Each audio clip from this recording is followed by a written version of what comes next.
Hello friends, कैसे हो सभी। तो दोस्तों, पिछली वीडियो में हम लोगों ने पढ़ा था न्यूट्रिशन के बारे में।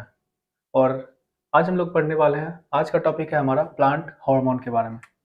दोस्तों, प्लांट में भी बहुत सारे हार्मोन्स होते हैं, लेकिन दो जो इम्पोर्टेंट है, जो हम लोगों को पढ़ना है, ऑक्सिन और साइटोकाइनिन।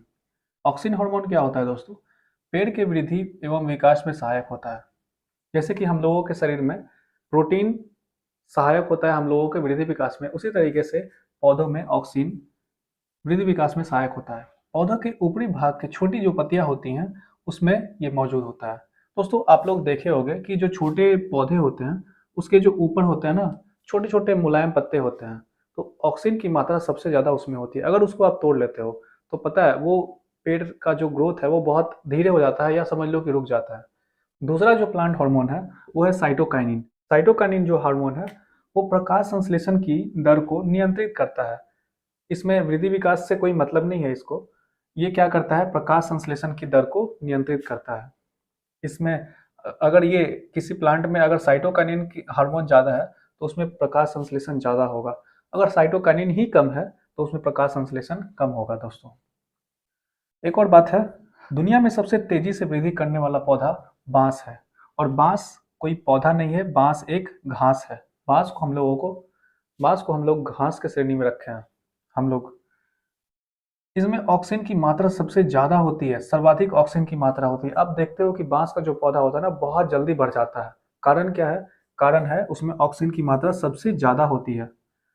तो ऑक्सीजन की मात्रा ज़्यादा होने के कारण उसमें वृद्धि विकास भी तेजी से हो जाता है। बांस का पौधा तुम आज लगाओ और कुछ दिनों के बाद देखोगे तो बहुत जल्दी ग्रोथ कर जाता है। दूसरी चीज़ है, प्रकाश संश्लेषण सूर्य के प्रकाश में होता है, ये तो आप सभी को पता है। जिसमें ग्लूकोज का निर्माण होता है। दोस्तों, ग्लूकोज एक नया वर्ड आ गया है, अभी हम लोग इसके बारे में जानेंगे। तो आप फिलहाल अभी जान लो कि प्रकाश संश्लेषण सूर्य के प्रकाश में होता है, जिसमें ग्लूकोज का निर्माण होता है। और दूसरी बात है, बहुत सारे ग्लूकोज को मिलकर स्टार्च के रूप में पौधे में स्टोर हो जाता है। दोस्तों, हम लोग ग्लूकोज खाते हैं, हम लोग स्टार्च नहीं खाते हैं। स्टार्च हम लोगों के अंदर पचता ही नहीं है, लेकिन पौधे में स्टार्च होते हैं। वो अपने आप को ग्लूकोज को क्या करते हैं, बहुत सारे ग्लूकोज मिला के स्टार्च बनाते हैं और स्टार्च के रूप में अपने एनर्जी को स्टोर रखते हैं। तो ये खास बात होती है पौधों में। दोस्तों, अभी हम लोग देखेंगे कि ग्लूकोज का निर्माण कैसे होता है पौधों में। सबसे पहले हम लोग ये जानते हैं कि ग्लूकोज का निर्माण करने के लिए फोटोसिंथेसिस जरूरी है। तो फोटोसिंथेसिस के लिए तीन चीजें जरूरी हैं। पहली की सनलाइट, दूसरी वाटर, और तीसरी carbon dioxide. Carbon dioxide atmosphere से चाहिए, वाटर जमीन से चाहिए, और सनलाइट चाहिए सन से।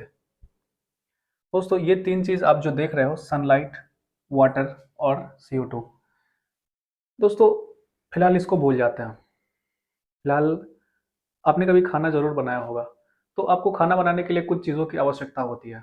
जैसे कि आप मान लो सब्जी बनाते हो, तो सब्जी के लिए आपको रॉ मटेरियल चाहिए, जैसे कि आलू। अगर आलू का सब्जी बनाते हो तो आलू और बंदा गोभी या गोभी, तो ये चीज़ चाहिए। पानी चाहिए होती है, और सबसे इम्पॉर्टेंट चीज़ है कि उसमें आग चाहिए होती है। अगर जब तक उसे आप पकाओगे नहीं, आप हीट नहीं दोगे, तो वो खाना बनेगा कैसे? वैसे ही दोस्तों, हम लोग कहते हैं कि बिना सनलाइट के फोटोसिंथेसिस नहीं होता है। तो दोस्तों, सनलाइट का क्या महत्व है? तो वही महत्व है जो आपको खाना बनाने के लिए आग का महत्व है। तो सनलाइट इंपॉर्टेंट है। पानी पानी इंपॉर्टेंट है, बिना पानी के सब्जी कैसे बनाओगे? ठीक है। और CO2 आप समझ लो कि आप जो मसाले वगैरह डालते हो उसके बिना कैसा लगेगा। तो हम लोग को बहुत सारी चीज़ें चाहिए होती हैं, लिस्ट एक होता है। वैसे ही इनको एटलीस्ट तीन चीज़ें चाहिए होती हैं, तीन चीज़ें ही चाहिए होती हैं इनको फोटोसिंथेसिस करने के लिए। अब हम लोग इसको थोड़ा डीप से समझते हैं। जैसे कि मान लो कि ये पत्ता है, पत्ता तो है ही है, तो पत्ते में ही फोटोसिंथेसिस होता है, ये तो पता है आपको। ये जो छोटे छोटे छेद दिख रहे हैं आपको, ये है एस्टोमेटा। एस्टोमेटा यानी कि रंध्र।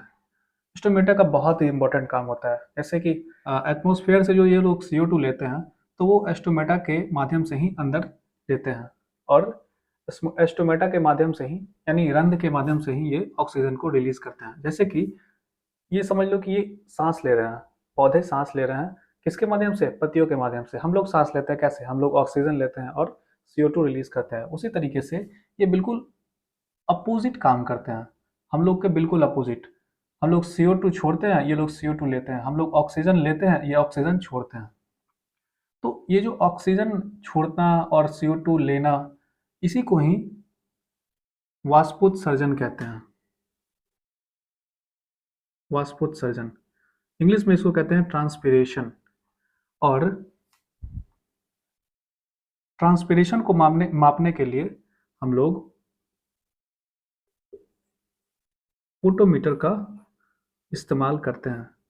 ये इंपॉर्टेंट है, ये एग्जाम में आता है, तो नोट कर लेना आप। एक्चुअली नोट तो सारा ही कर लेना, सारा ही इंपॉर्टेंट है। तो इस तरीके से फोटोसिंथेसिस होता है। अब हम लोग इस चीज़ को समझते हैं। ये जो आपको बड़ा सा एक फॉर्मूला दिख रहा है, यहाँ पे आप CO2 देखोगे, CO2 और H2O, CO2 और H2O, CO2 यानी कि कार्बन डाइऑक्साइड, और H2O जो जड़ से खनिज लवण और पानी ये लोग लेते हैं। तो दो चीज़ें यहाँ पे आ गई। और तीसरा सनलाइट। दोस्तों यहाँ पे आप देखो, सनलाइट, ये दोनों को लेके और सनलाइट पे अभिक्रिया करने के बाद, यानी कि रिएक्शन करने के बाद केमिकल, इन दोनों को मिला के केमिकल रिएक्शन बनता है, होता है। और बनता क्या है दोस्तों?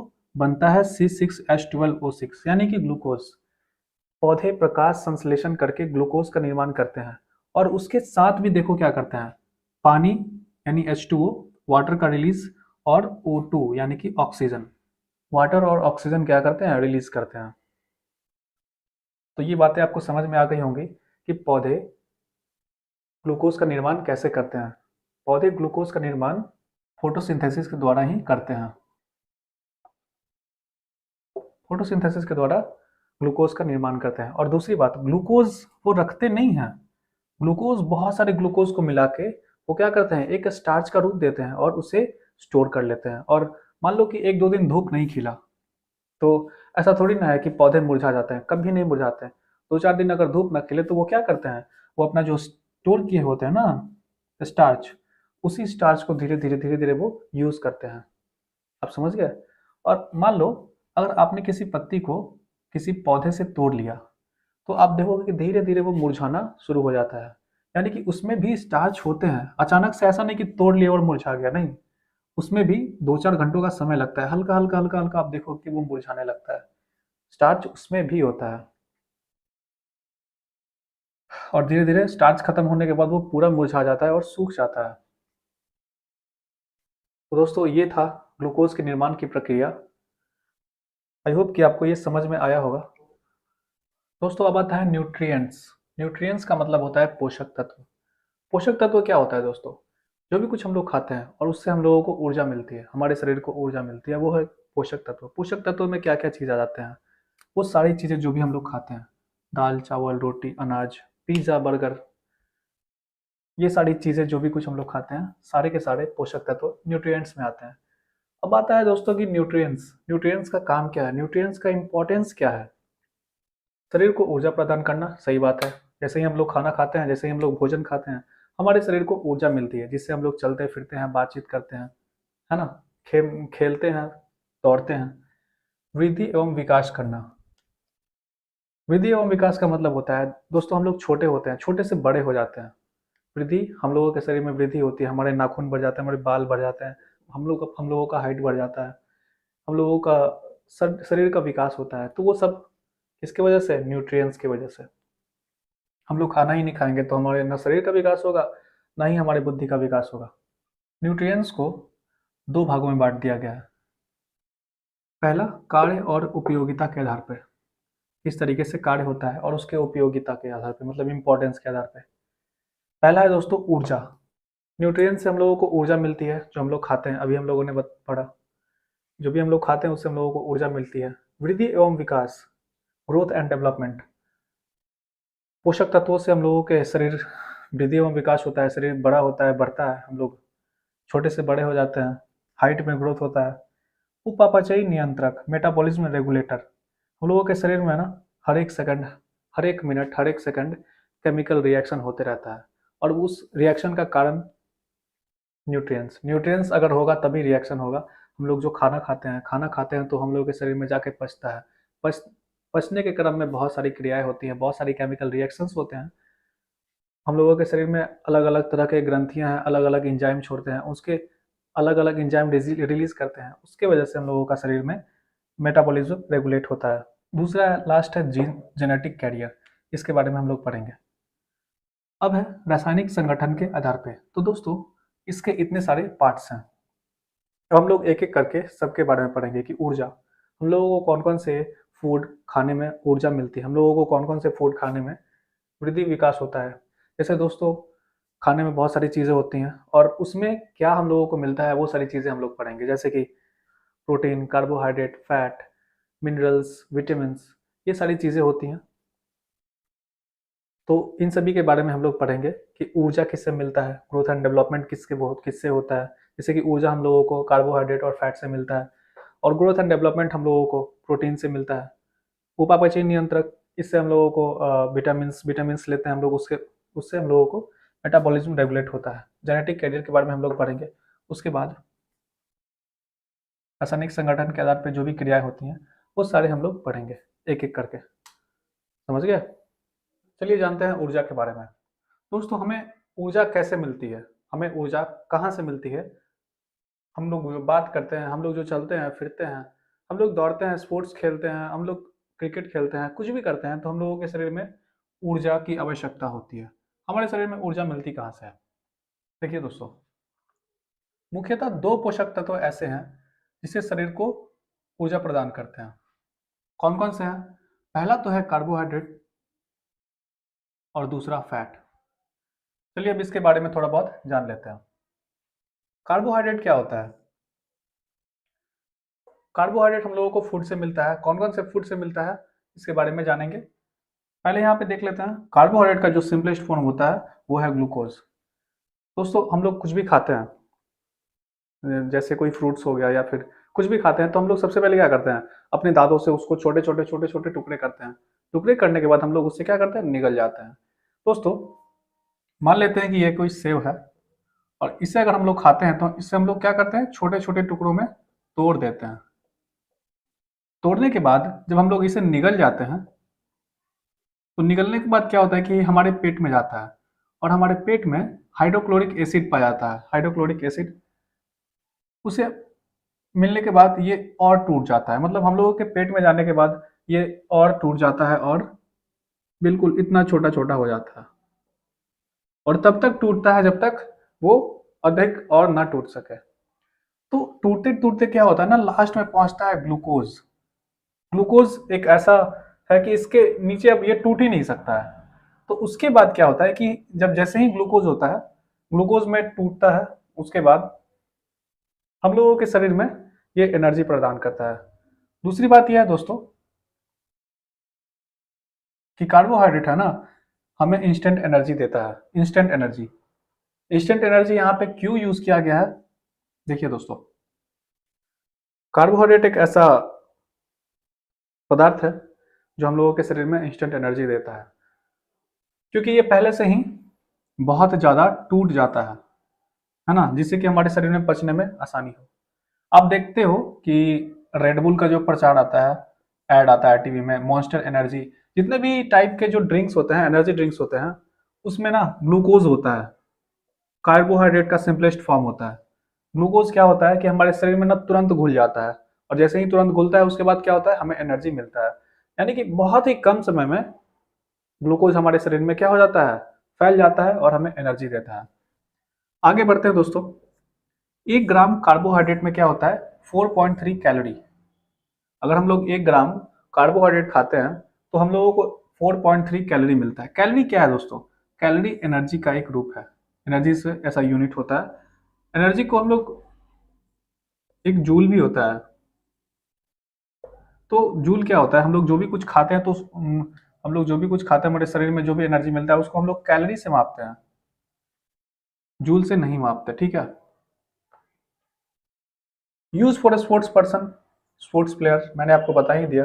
अगर आपका दौड़ है, मान लो दरोगा में आपका दौड़ है या फिर आर्मी में है, आपको करना क्या है, दौड़ से पहले ग्लूकोज पी लेना है। ऐसे बहुत सारे स्पोर्ट्स प्लेयर होते हैं जो कि इंस्टेंट एनर्जी के लिए एनर्जी ड्रिंक पी लेते हैं। तो एनर्जी ड्रिंक में होता क्या है दोस्तों, ग्लूकोज होता है, लेस बट इंस्टेंट।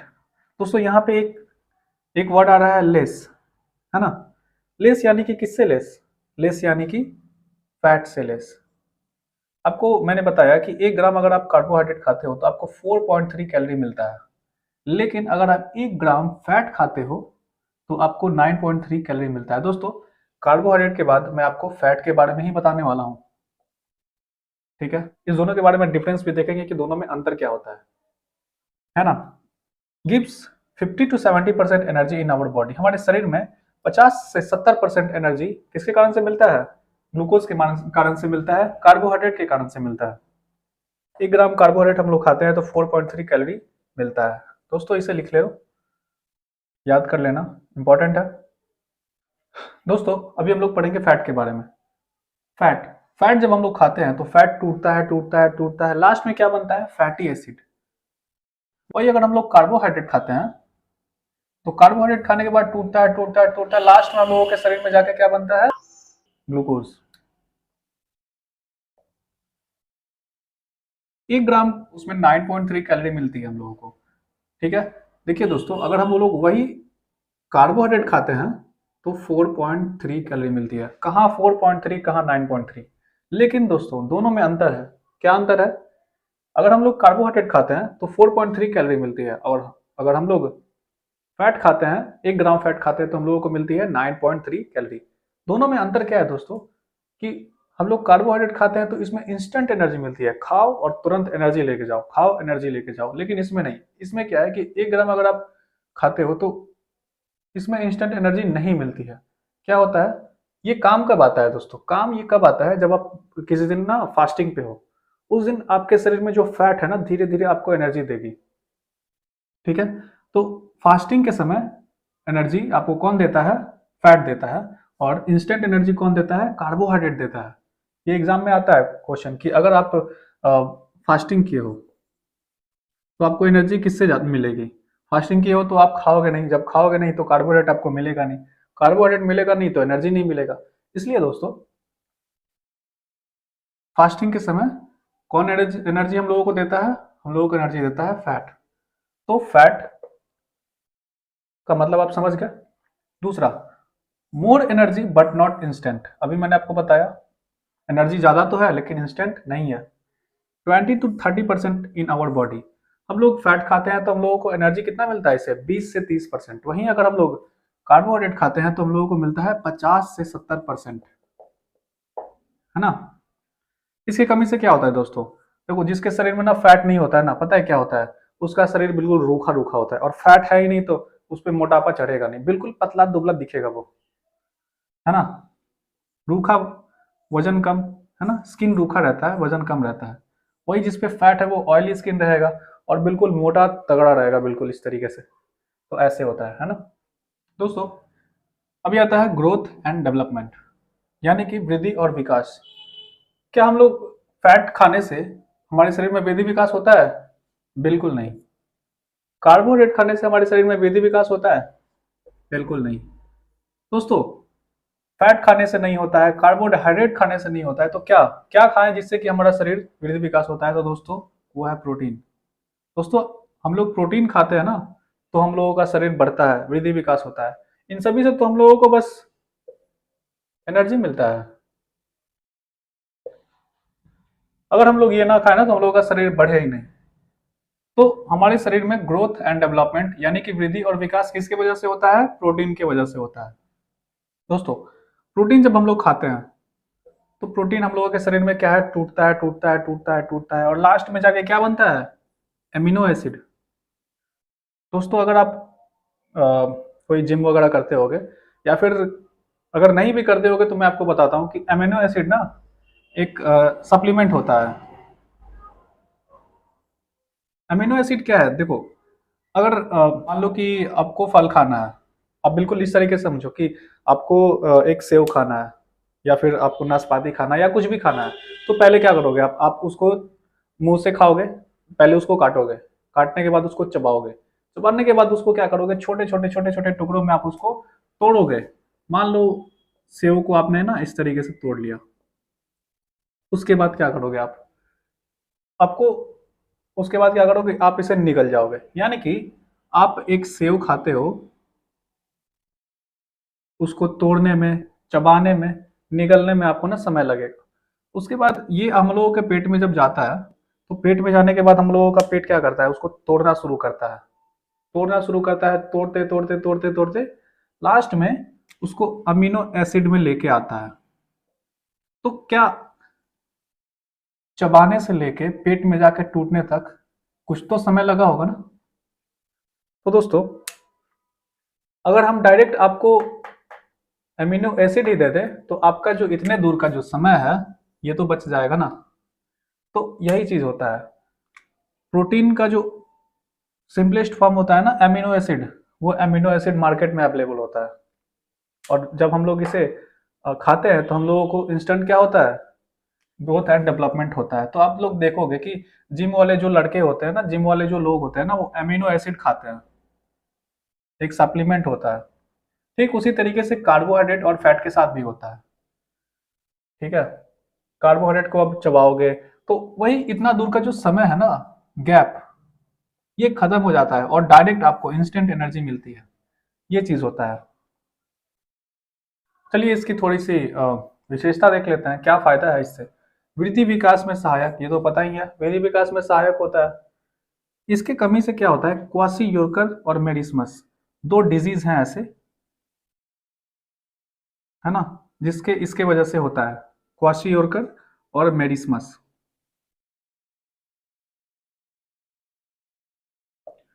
ये इंपॉर्टेंट है दोस्तों, डिजीज में भी पढ़ना है कि कैसे होता है, और यहाँ भी मैं आपको बता देता हूँ।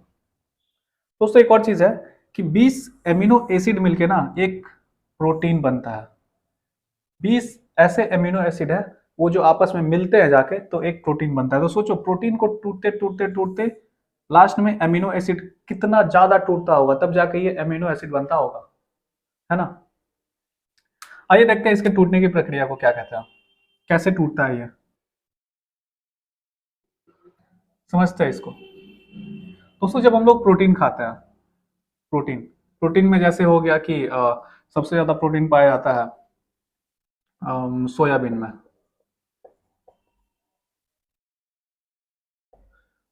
तो सबसे ज्यादा प्रोटीन सोयाबीन में पाया जाता है। प्रोटीन जब हम लोग खाते हैं तो प्रोटीन खाते हैं तो टूटता है, बनता है पेप्टाइड, पेप्टाइड, है ना। उसके बाद फिर पेप्टाइड टूटता है तो बनता है पेप्टोन, पेप्टोन टूटता है तो बनता है अमीनो एसिड। देख रहे हो दोस्तों, मतलब 3 लेयर में टूट रहा है, प्रोटीन से पेप्टाइड, पेप्टाइड से पेप्टोन, पेप्टोन से अमीनो एसिड। तो इस तरीके से जाके हमारे शरीर को अमीनो एसिड मिलता है। आई होप कि आपको समझ में आ रहा होगा। आपको इसमें से कोई भी प्रॉब्लम हो तो आप मुझे कमेंट कर सकते हो, आप मुझे पूछ सकते हो, मैं आपको बता दूंगा। ठीक है, ये जो दो डिजीज के नाम है ना, आप इसे जरूर लिख लेना और इस पे इंपॉर्टेंट वाले टिक लगा लेना। क्वेश्चंस आते हैं इसके। दोस्तों, फॉर्मेशन ऑफ प्रोटीन, यानी कि प्रोटीन कैसे बनता है, आइए इस चीज को थोड़ा समझते हैं अच्छे से। ठीक है, ये क्या है ना, ये पौधे हैं, इसको पेड़ मत समझ लीजिएगा, ये छोटे छोटे पौधे हैं। एक्चुअली मेरी ड्राइंग थोड़ी अच्छी नहीं है, बट आप थोड़ा समझ लेना इससे। जैसे ये जो पौधे हैं ना, चना, मूंगफली, सोयाबीन, दलहन, दाल वाले पौधे, फली वाले जो पौधे होते हैं ना, ये वो पौधे हैं। प्रोटीन बनाने के लिए 4 चीज़ों की जरूरत होती है, CHON। C for carbon, hydrogen, oxygen और नाइट्रोजन। सभी पौधों में ना ये 3 चीज अवेलेबल होता है, लेकिन नाइट्रोजन सबसे ज़्यादा ज़रूरी है किस चीज़ के लिए, प्रोटीन बनाने के लिए। तो ये जो पौधा है इसमें एक खास तरह की बात होती है। ये खास बात क्या है दोस्तों, चना, मूंगफली, सोयाबीन वाले जो पौधे होते हैं ना, तो इसके नीचे, यानी कि इसके जो जड़ों में ना एक बैक्टीरिया पाया जाता है, एक अलग तरह का बैक्टीरिया पाया जाता है, उसे कहते हैं राइजोबियम बैक्टीरिया। बैक्टीरिया को हम लोग हिंदी में कहते हैं जीवाणु। और बैक्टीरिया यहाँ पे रहता है और इसके जड़ों में क्या करता है, नाइट्रोजन को फिक्सेशन करता है, नाइट्रोजन को फिक्स करता है। एक्चुअली क्या होता है कि ये जो पौधे होते हैं इनके पास पहले से कार्बन डाइऑक्साइड मिल ही जाता है। हम लोग इतना ज़्यादा उसमें खाद वगैरह डालते हैं, हाइड्रोजन मिल ही जाता है और ऑक्सीजन तो मिल ही जाता है सब तरह से। लेकिन नाइट्रोजन भी 78% अवेलेबल है।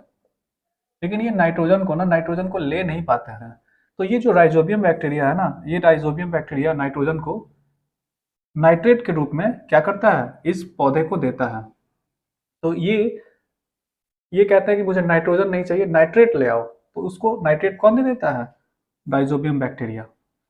अब आप देख सकते हो, कार्बन मिल गया, हाइड्रोजन मिल गया, ऑक्सीजन मिल गया, और इसको नाइट्रोजन नाइट्रोजन तो इसको चाहिए नहीं, मतलब चाहिए तो उसको एक अलग फॉर्म में चाहिए। कौन सा फॉर्म भैया, तो नाइट्रेट। उसको नाइट्रेट के फॉर्म में क्या मिल गया, नाइट्रोजन। किसके द्वारा, बैक्टीरिया के द्वारा। कौन से बैक्टीरिया, राइजोबियम बैक्टीरिया। तो उसके बाद ये क्या करते हैं ना, ये सारे को मिला के कार्बन, हाइड्रोजन, ऑक्सीजन और नाइट्रोजन सबको मिला के क्या करते हैं, प्रोटीन का निर्माण करते हैं। तो इसी तरीके से फली वाले पौधों में ना प्रोटीन का निर्माण होता है। फ्रेंड्स, कार्बोहाइड्रेट रिच फूड, यानी कि ऐसे फूड जिसमें कार्बोहाइड्रेट सबसे ज्यादा होते हैं, कौन सा, हनी। हनी में कार्बोहाइड्रेट की मात्रा सबसे ज्यादा होती है। प्रोटीन रिच फूड, ऐसे फूड जिसमें प्रोटीन की मात्रा ज्यादा होती है, जिससे खाने से हम लोगों को सबसे ज्यादा प्रोटीन मिलता है। कौन कौन से फूड है, सबसे पहले नंबर पे आता है सोयाबीन, मूंगफली, दाल, दूध, मछली, अंडा, पनीर। ठीक है। फैट रिच फूड, ऐसे फूड जिसे खाने से फैट बढ़ता है, हम लोगों के शरीर में फैट मिलता है। क्या है, मक्खन। तेल वाली चीजें अगर खाएंगे तो फैट बढ़ेगा, चाइनीज फूड खाएंगे तो उसमें बहुत जल्दी फैट बढ़ जाता है।